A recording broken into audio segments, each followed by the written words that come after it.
guys, welcome to our channel. ഇന്ന് ഞാൻ പൂവിടുന്നതാണ്. അപ്പം നമ്മൾ പൂവെല്ലാം കാണിച്ചു തരാം.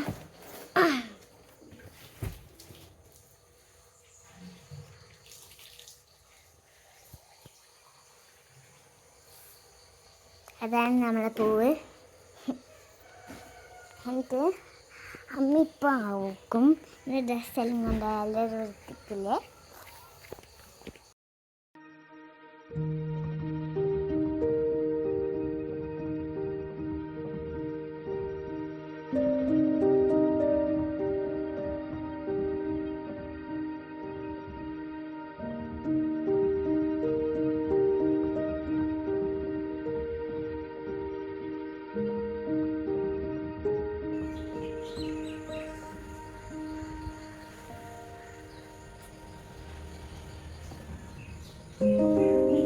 ഇത് ഞാനിട്ട് പോവാണ് ഗൈസ്.